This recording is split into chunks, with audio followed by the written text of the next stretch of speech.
Hey everybody, Pastor Nick here with Reverend Smith.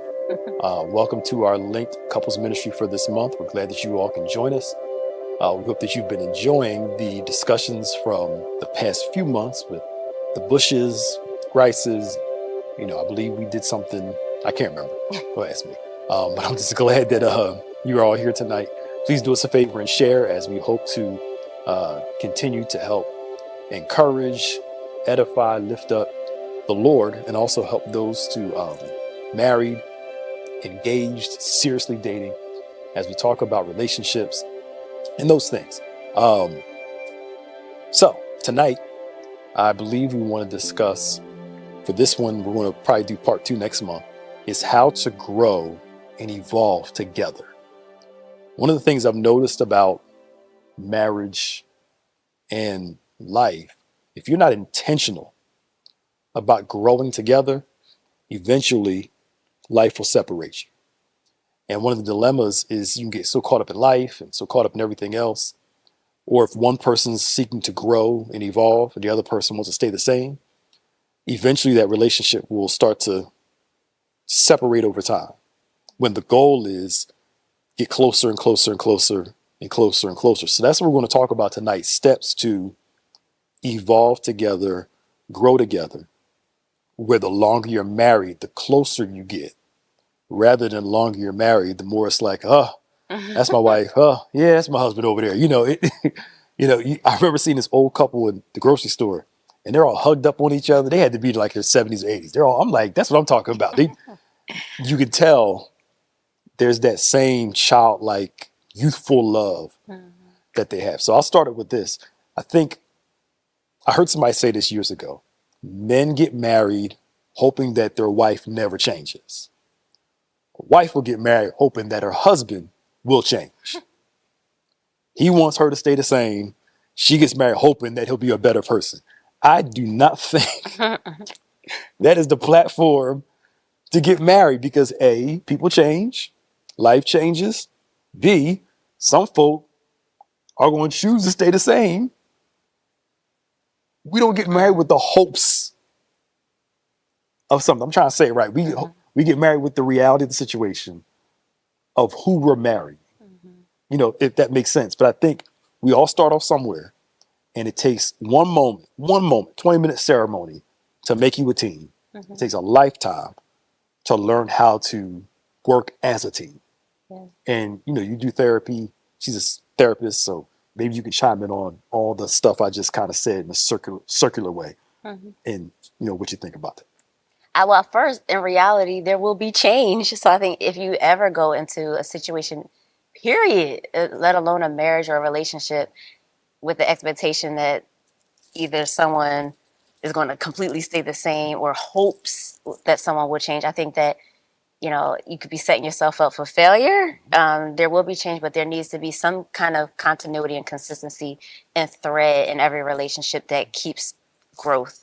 So one of the things when I do couples therapy, a lot of times we talk about collective growth versus being outcome oriented, because I think sometimes people think about the future of the relationship without thinking about how to get there. So I always give the example of, looking at the end result of a cake, but not caring about what ingredients went into it. So it looks pretty, but it's a mess inside and it tastes disgusting.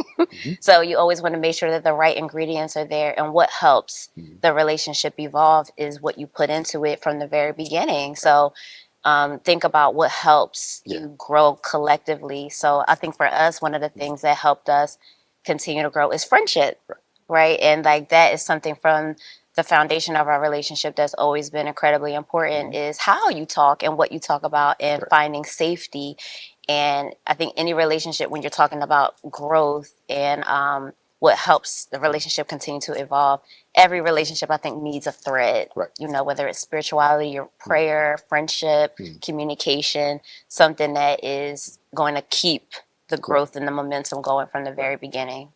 So back to what you said about the cake part, which is interesting. I think, to me, I was teaching a class about this earlier today. We want people to know what we want. If you love me, you should just know. We've been together all this time. You should know. Right. Problem is, I found in a lot of relationships, we're expecting somebody to be something without stating what we need from the person Right. and where we stand. So the whole recipe thing you talk about, Yeah. what recipes are we putting? Are we telling the person the recipe for how we want this cake to look? Yeah. And then we come together and come to an agreement. These are the things we need to add into the bowl, mix them together to make the right cake. I find a lot of resentment comes from a lot of unspoken expectation Yeah. in a relationship. So you want X, Y, and Z, I want X, Y, and Z, and I just expect you just to, Yeah. you know, or instead of just being plain about it, this is what I need. That passive aggressive, let me just throw it out there and see if the person gets it. And then you mad because the person doesn't get it because you're trying to just, Yeah. you know, it's like waving a wand, like, get it. Get it. No, be direct. Yeah. For me to be happy, I need this. For you to be happy, I need this. Let's mix it together to make this right cake. So I don't think there could be any evolution without open communication, which then goes to the fact that if you can't have open communication, you got a whole lot of trust issues, which is why you can't. Why can't you feel comfortable saying X, Y, and Z? Yeah. If a relationship, marriage is supposed to be a safe place. If I'm afraid to communicate, there's not a whole lot of trust and safety in that relationship. Yeah. It's Good. hard. It's hard to get. It's not that it's impossible to get that back, but when you've been, you know, I know couples who have been married for years and they're miserable, and it's because they like we talked about, like they present a picture of a cake, Yeah. right, in the very beginning, and then when they get into it, realize this is not what I thought it was. You know, it doesn't taste right, and it's hard. You can't undo it.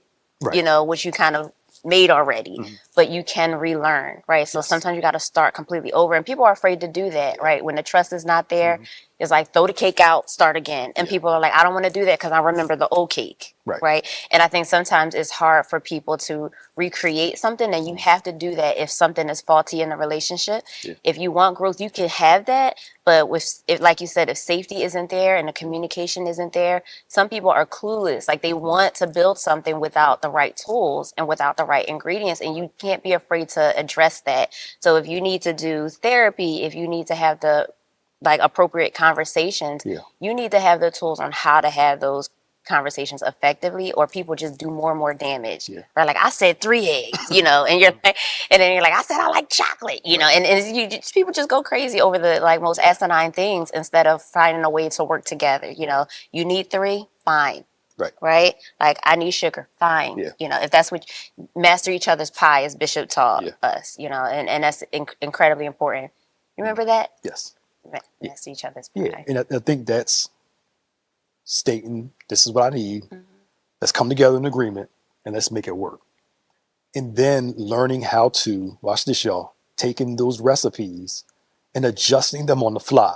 Where you start learning, like for instance, we got together when we were 16, got married at 20, I was 26, I think, you were 27.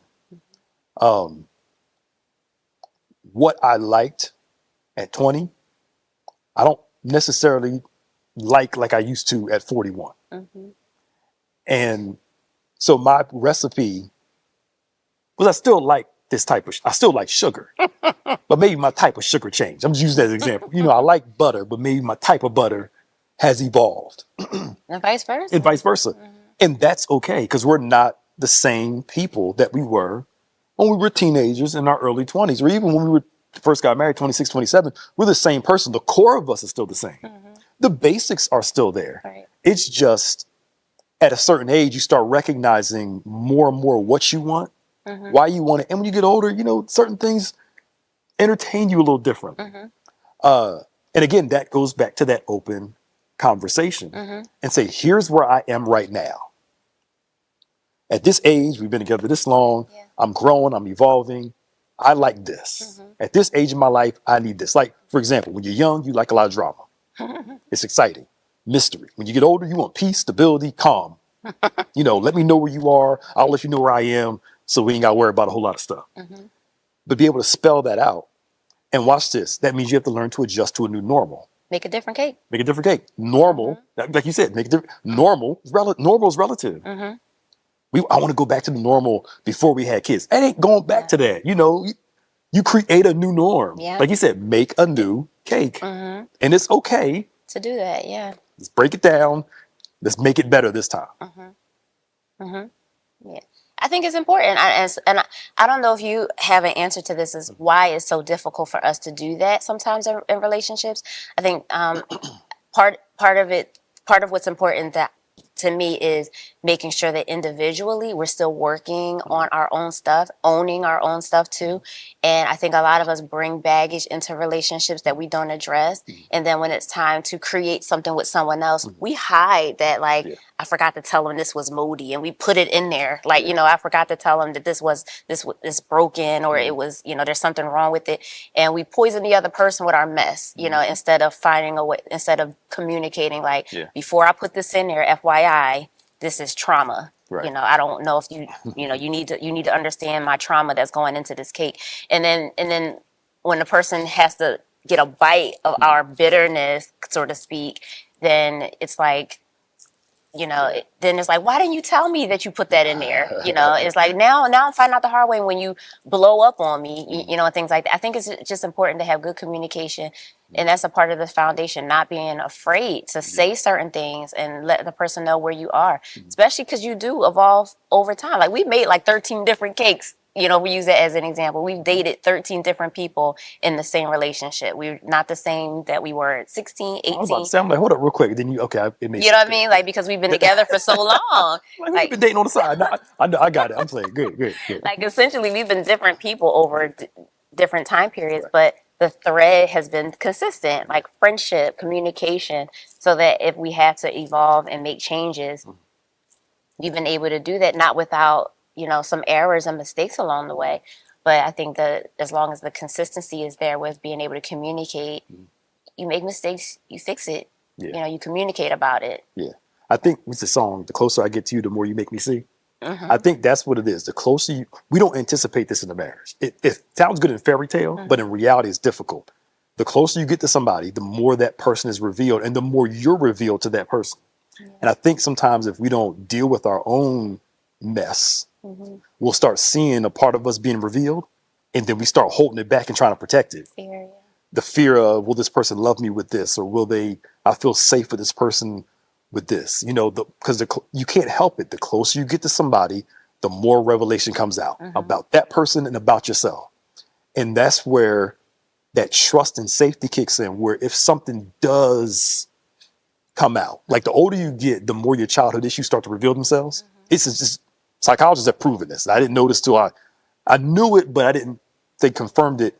I got the confirmation from a psychologist a couple of years ago that window between 30 and like 50 something, there's like this window that opens up to deal with your childhood trauma. And if you're married in between that time frame, guess what? Some of your stuff's going to start coming out. And the question is, can you trust the person with your past? And it starts coming out. It's like, look, this is where I am. This is what happened to me. This is what I experienced in life. And I'm having a hard time now because this thing is creeping up. And how can we work through that together? Because you'll go through up till 30 something like it doesn't exist. And then boom, it smacks you in your face. Something happens. You're like, wow. Yeah. And I think that's that new norm. Yeah. And again, the closer you get to somebody, the more your heart starts to be revealed. And the first thing we do is we usually get afraid when moments of vulnerability, moments of exposure happen. Because if it's hard for you to admit it to yourself, it's going to be hard for you to admit it to the person that you're with. The other part of that too is, what if you can? Like, what if you try to reveal and share that with your partner, but your process internally is condemned by them, right? So, like, I think the problem in relationships sometimes is when someone weaponizes your vulnerability, or they don't know how to handle it, and you sharing really painful things scares them, and they don't know what to do or how to respond to it because of their own stuff. And that's the dangerous part about relationships, is when you get involved with someone that you have like trauma bonding, and you pair with someone who doesn't have the right capacity to deal with certain things that you're going through, and then you shut down because you're with a partner that can't handle your mess. And a part of me is just like, you chose them. You got to make sure you have all the information, and because now you damage one another trying to reveal things that your partner can't handle, and that's hard. In relationships. Can I say something pastoral real quick? You you got to learn to man up and woman up in those situations. It's not about you in that moment. Somebody exposes something to you that's vulnerable to the person. Yeah. It's first off, it's you are not God. It is not your job to heal the person. And I think part of that is sometimes people can feel like, well, I don't know how to fix this, so I'm afraid and I run away from it. Maybe I'm not enough because my spouse is having this difficulty and I can't fix it for them. A, you're not God. B, it's not your job. C, your job is to help support. In those moments, you got to man and woman up, because at that moment, if you got a spouse pouring their heart to you, I got this happened to me, and this, you can't sit there and And be like, she crazy. oh, She crazy. or just basically a little crazy, but but I mean, the Bible talks about weep with the person, rejoice with them, sit with them, comfort them, and it's not time to shy away, but usually that comes from feeling inadequate when the person presents that. When we put too much of an onus on ourselves to be the fixer, and you just can't be. I almost said something. Like, man up, woman up, be there for the person and tell them, look, I don't know how to fix this, but what we can do, I can hold you, we can pray, and we can go get you the help that you need. Yeah. You know what I'm saying? That's better than, because then, like you said, what does that tell the person? I'm not telling them another thing because you can't handle, you just, I'm sorry, I know that sounds insensitive, but it's like, it's not about you in that moment.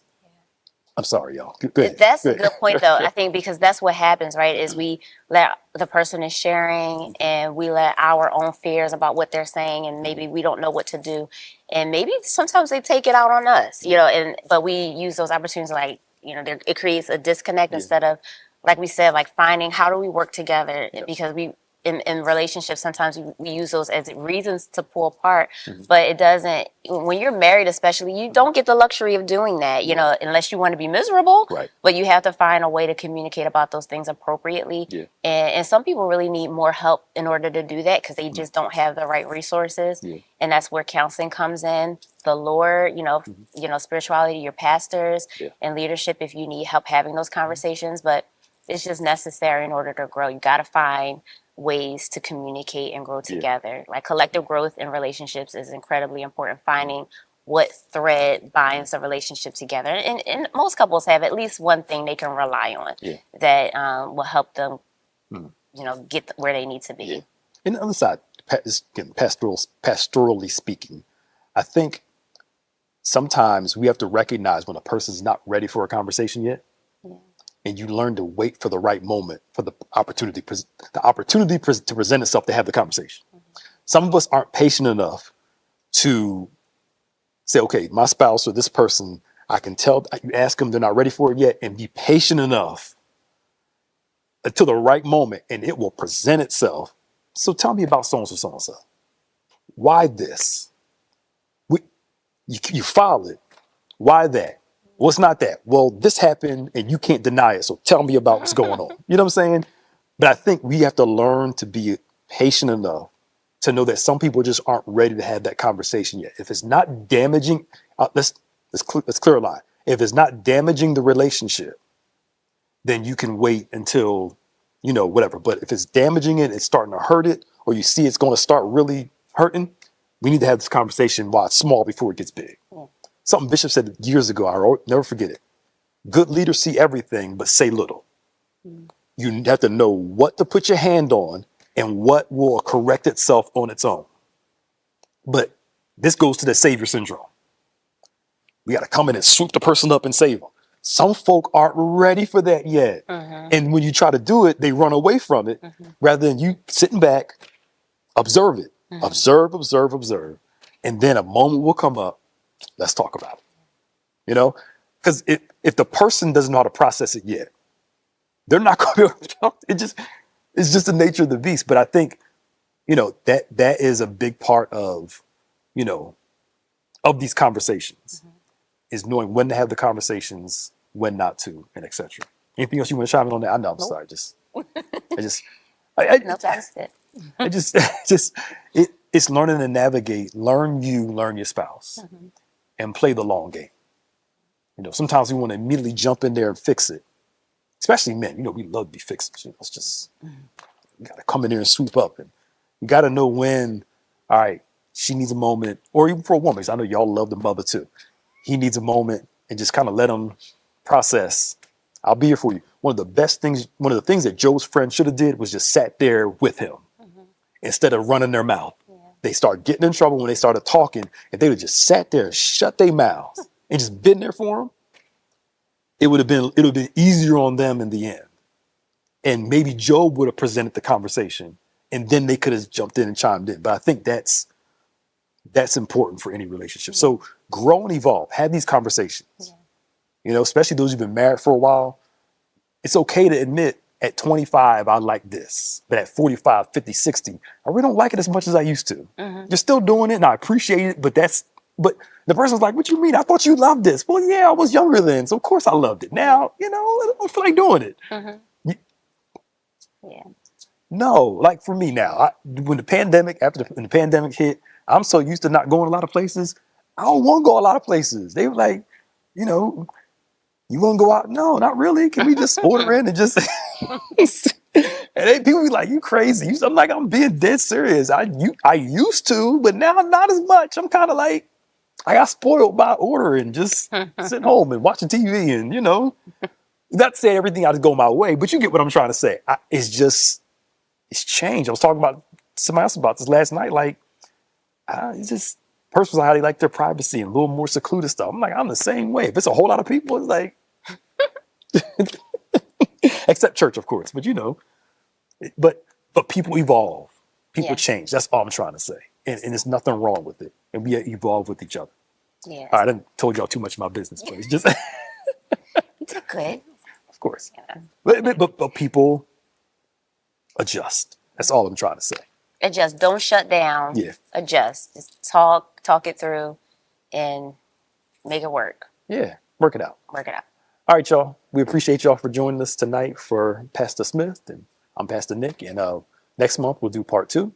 And don't forget Bible study tomorrow night at 7:00, and on point Saturday at 9, Sunday service, and of course we're back for Embrace class Monday nights at 7. Tuesday and Saturday are still virtual. And of course, we have our noonday Bible study on Wednesday.